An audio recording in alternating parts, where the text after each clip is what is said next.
Okay, it's recording. Okay. Hi, everyone. Welcome to Tea and Talk with Tammy. I wanted to share my tea message tonight. This is something new I'm doing. So I'm drinking a lemon and ginger tea, and on my message it says, "If you do anything out of sheer compassion, you will never be wrong," which I like. So. I like that. And tonight our intention is compassion. And tonight I am welcoming Pastor Loggins to share some stories and his life experiences with us. And we're going to get started with that. So welcome, Pastor Loggins. Oh, you're welcome. Thank you for having me. As you can tell, no matter what you do, it seems like I'm nervous. Right. Oh, I'm nervous all the time, but then it starts to calm down. But I'm glad to be here. I'm excited about this opportunity, so thank you for taking the opportunity to let me be part of this. Thank you. I'm glad you said yes. So let's start with, how did you become a pastor and why? Well, it's just, to be honest, I really didn't have any intentions on being a pastor because of most of my ministry. I was always either the pastor's assistant or the elder of the church, or previous before that, I was a deacon of the church. So pastoring was not actually on my mind, because I kind of, to be honest, I kind of felt that I would always be assistant, to the pastor or an elder in the church and stuff. And even though that there have been many times where people will say, there's a call, and they wouldn't say you're going to be a pastor. They would say there's a calling on your life. And it's like, okay, yeah, okay, good. So, but how I became a pastor is basically I was attending another church at the time with a good friend of mine who was a pastor, and God called him to do something more. And at the time, so as he moved on, I didn't know what I was going to do. And he had kind of made mention, he said, "Have you thought about pastoring?" And I said, "No," because I didn't want to go through what I thought I seen other pastors go through. Mm-hmm. But then I said, well, what I'll do, I'll pray about it. So I prayed about it, and I prayed about it, and then all of a sudden, the Lord just kind of spoke to me and said to step out on faith. And I talked to my wife, Kelly, about it. And she said, "Well, what have you been waiting for? Everybody else knew it, but you." That's why I forgot to do your bio. Let me do your bio so people know who you are. Hold on, I got to get to it.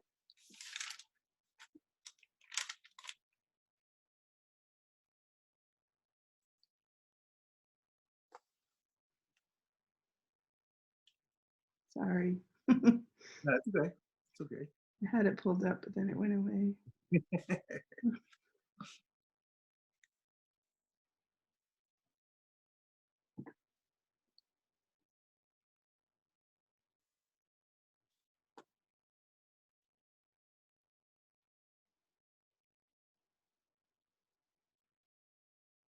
Okay.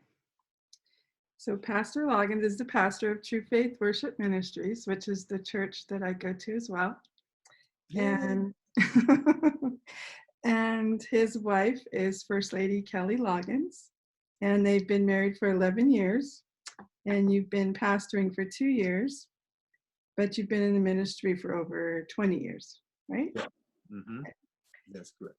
And ordained deacon, licensed as elder, and installed as pastor in 2018 at True Faith Worship Ministries. Yay! And I just want to tell a little bit about how we met. Can I share that story? Absolutely.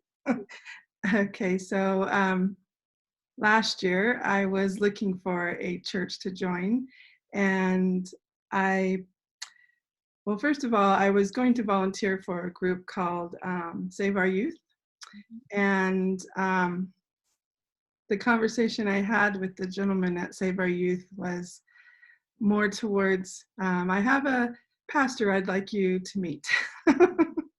And so he introduced me to Pastor Loggins, and I went to church there, and I have been there ever since. And I believe the Lord led me there because there were certain things going on in my life that I needed to have answers for, guidance for, and I needed a place where I would feel comfortable and feel like the people I was conversing with would lead me and teach me in the way that I needed to be taught. And so I honestly think the Lord led me to the right church and definitely the right pastor. Yeah, and I just wanted to share that story. And if you can remember where you were in your story. Yeah, I remember. And I just want to say you've been a blessing ever since you've been with us. And I believe it was God ordained for you to be there because when I spoke with, and it's amazing. I met with his name is Dan, and Save Our Youth, and we had lunch, and actually I was supposed to meet him, and when he called me and he came, and it's just like, it was just like, yeah, she's supposed to be here. It's been a blessing. She's family. Yeah, I think at first it was a little difficult just because, I was raised in the Mormon church and it's very different, different than True Faith Worship Ministry. And it took me a while to adjust, but it's been a blessing. It's been a blessing. Yeah, yeah. So how I became a pastor was that, and as as I was saying, I talked to my wife about it, and she said, "What have you been waiting on? Everybody else knew but you." So we went in, and I talked to my bishop, um, um, which is Bishop Adea Jala of Keeping Connection, and I talked to him about it. Went over and had a talk with him about it, and we did the install, and here I am. And it's been a challenge. Pastoring is not um, all glamorous as most people would like it is. It's a blessing. You have to be truly know that the Lord has given you a purpose and a calling to a pastor because and you have to have a heart for the people of God and not just to have the title or and just to be in office. There's many times we want to be a pastor because we want to be called a pastor, or we just want to, be in the office and all that. But Right. for me, when I'm still learning that it's a calling, and you got to have a love for the people of God. Right. Great. Let's see. So when and why did you create True Faith Worship Ministries? Um, when I was praying, when I was praying about it, and I didn't know what the ministry was going to be called, and we was coming up, and I was talking to Kelly about what should we call the ministry. And and I remember praying about it, and nothing was happening. Then, and I was thinking about it, and then the Lord just kind of put into my spirit true faith. We're talking about true faith, which we really need. We need faith is something that it should be true. When you have faith, it has to be a true faith, because with faith comes trials and testing and things. So, and we go into the house of the Lord, we go there to worship, and ministries is just serving. Ministry is just serving. So I said, all right, True Faith Worship Ministries, and it just felt. And I talked with the evangelist Lisa, along with my wife and others, and it was like, I like it. I'm like, And God said it, so we believe it, and here we are. Right. Um, you mentioned that Ministries is ministering, and I remember when I told you I was a spiritual life coach, and you told me you can call it coaching, you can call it whatever you want, it's still ministering. That I just remember that. It makes me laugh. But it's true. um, so what are your goals with True Faith Worship Ministry this year and in the future? Well, the vision, when the Lord, once I accept the calling to be a pastor, with all the ups and downs and the trials and tribulations that went with it, because like I said, it was a struggle. It wasn't something that I said, okay, we're just going to start a church and boom, it's going to grow. I mean, when we first started, it was only about 5 of us, and when I shared with them, I said, the Lord has given a vision that we need to give the church back to the people of God. And the pastors need to become a servant to the people of God. For a while, in some areas, it's the reverse.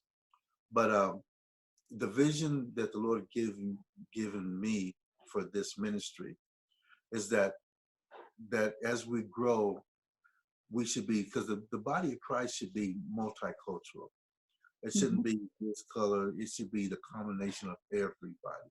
This Right. generation to be multi-generational, not just senior citizens and baby boomers, but senior citizens, baby boomers, um, millennials, and just everybody, and combine and we just should be able, because when you think about it and you read and if you really study the Bible, when it's all said and done and we're there standing in front of Jesus, he's not going to care where you came from. Right. What you are, how big you are, how old you are, how young you are. The only thing he's going to care, did you have a relationship with him while you had this gift that we call life? Right. And so the vision that the Lord given us, that as we grow, that we're going to, that we're going to be multi-generational, multicultural, just a family, not members, but a family, and being able to reach those outside the walls of the building. Many times on Sunday mornings, we come to church on Sunday, then we go home. God didn't call us just to do that. It's time for us to kind of step outside the boundaries of that. Right. So And I think it's important. I think it's important to come to church, just because with my own experience, I should say. So for a couple of years, I was watching like Joel Osteen on TV, and I thought that was enough for me. But at the time last year when I was looking for another church, it was because I wanted to be in a community of people that were worshiping, because I think you need that community, and to be around people of like minds and to worship together, and that's what I've enjoyed about coming to True Faith Worship Ministries. And I love the Bible study, and it's in the women's group. I like it. It's fun to me. And it's a blessing to me. It has filled a void in my life that I wasn't getting through the TV. Let's put it that way. But so that I'm grateful for. So together. So yes. So what kind of goals do you have or do you want to talk about those goals for this year or? Well, the goals that I'm praying about, and as the Lord kind of clears the path and make way for them, is first of all for us to continue to grow as a family, to continue to to bring more, to reach out to more people, and to bring and so we can just continue to grow. Also, to have our own our own worship center, our own worship, a place of worship, and put it that way. Yeah. Children's ministry, I want to see that grow into have where we have youth pastors, but I really want to be able to give back to the community, to let them that the what the true purpose of the church is to make a difference, not just be different, but to make a difference. Right. And helping people, letting people know that we actually do care and love people. Okay. But so that's part of the vision, and there's a lot more. But I'm sure but the main thing is to empower, not like those who's already part of our ministry, like yourself and evangelists, because everybody has a gift. Right. God has given every one of us a gift, and my job as a pastor is to enhance that gift that God has given to you, to provide that platform for you, and to encourage you, and that no matter how many times you think you might fail, you never fail. You're going through a learning process. Right. Sometimes it's a tough learning process. But the key is the process. Right. People always say it's the journey, not the destination. Yeah. And something came to me the other day, though, is I think people think that the destination is like their goal or something they're desiring in life. But the other day, something came to me that the journey is our life here, but the destination is to get home to heaven, That's where I want to be anyway. We all would be there. Don't leave me. So outside of True Faith Worship Ministries, what do you think is your most valuable life lesson that you have learned? Wow. To stay humble. Mm. To stay humble. You got to remain humble, because without humility, pride can seep in, and it can really destroy or hinder you from fulfilling God's purpose and plan, not only for me as a pastor, but for True Faith Worship Ministry, and for those the family members that are part of that ministry. Mm-hmm. And the other life lesson that I'm learning is sometimes you have to walk alone. Mm-hmm. But it's okay. When I say walk alone, is that there's sometimes that you may not always get, from my perspective as a pastor, I'm just speaking from that, you may not always get the support that you think that you should have. Mm-hmm. But sometimes you just have to spend that one-on-one time with the Lord, which includes having strong faith, true faith, a strong prayer life, always studying and meditating in the Word of God. And the other principles that I always say that we have to have in this Christian walk is the principle of love and forgiveness. Without love and forgiveness, you're going to have a struggle in this walk. Mm-hmm. You got to love those who misuse you, love those who hate you, not be a floor mat or a rug for them. You can love them from a distance.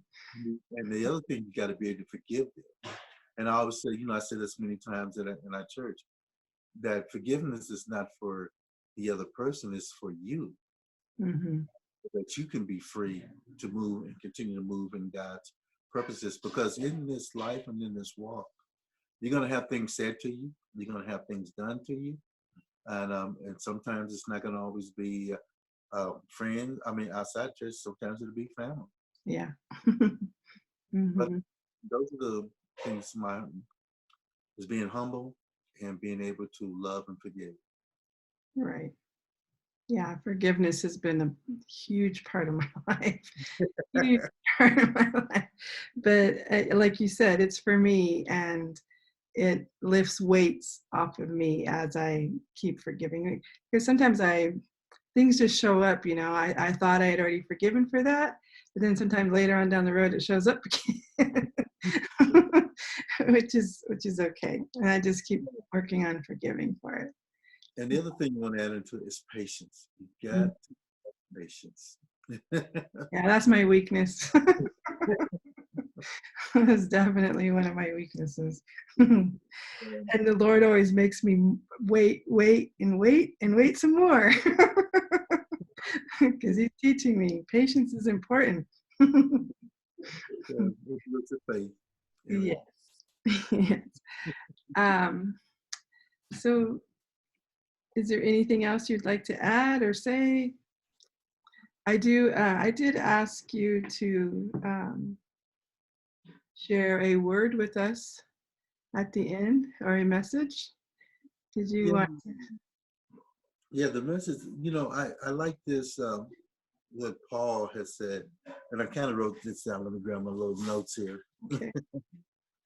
But I kind of like Paul said in Philippians 4, verses 11 to 12, he said, I have learned that in all things to be content.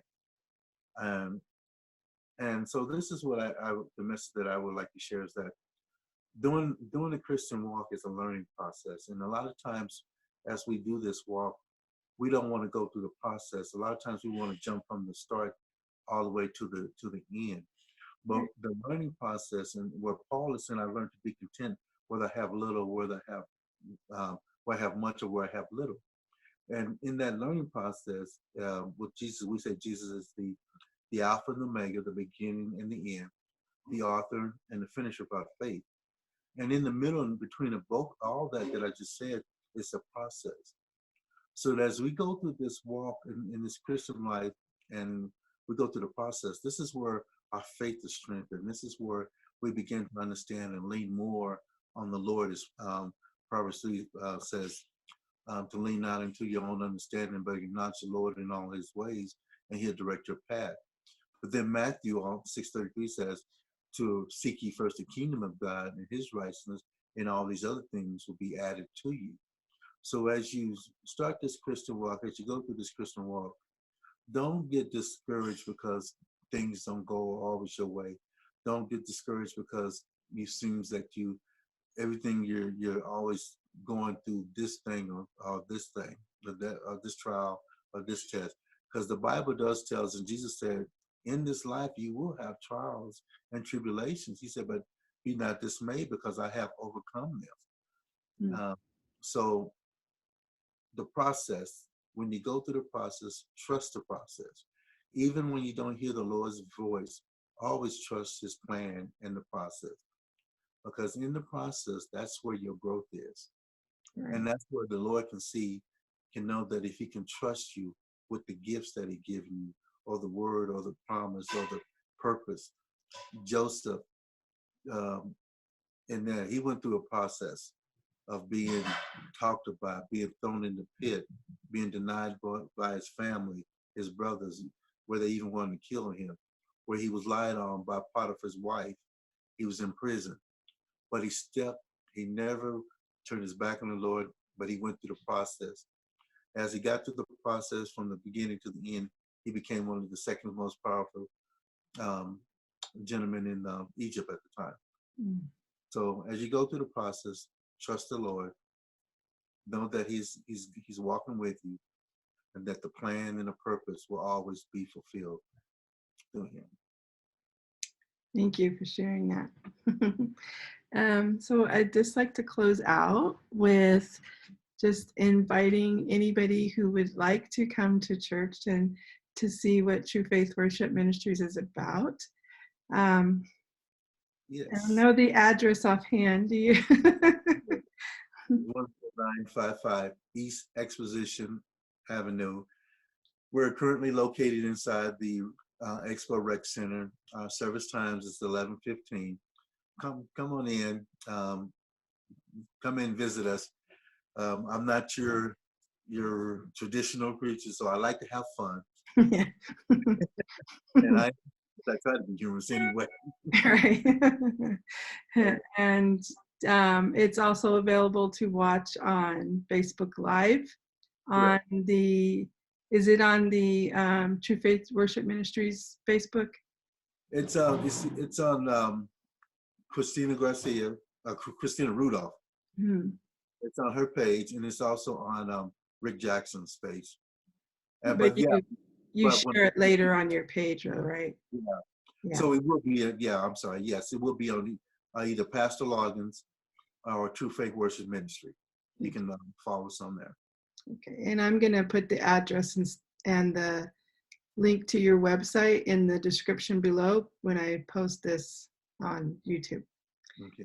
And they can also go to our webpage, our website, which is www.truefaithworshipministries.org, and you can find out what we're about, what we believe in. And I'm gonna put that in the link, or the link to your website in the description as well, so they can click on it if they want to. And then we also do Bible studies on Tuesdays at 7, and those are on Facebook Live as well. You're right, and those are on my page.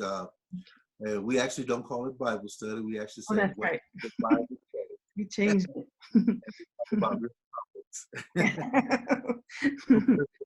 Okay. Well, thank you for doing this with me. I enjoyed it. It was fun.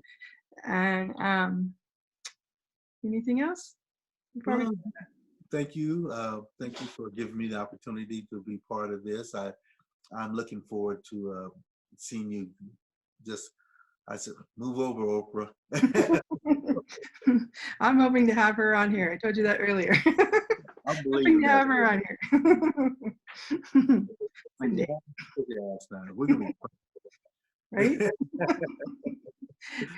Okay. Well, thank you, Pastor Loggins, and thank you, everyone, for watching, and we'll talk soon. Bye, everyone. Love you. Love you too. God bless you.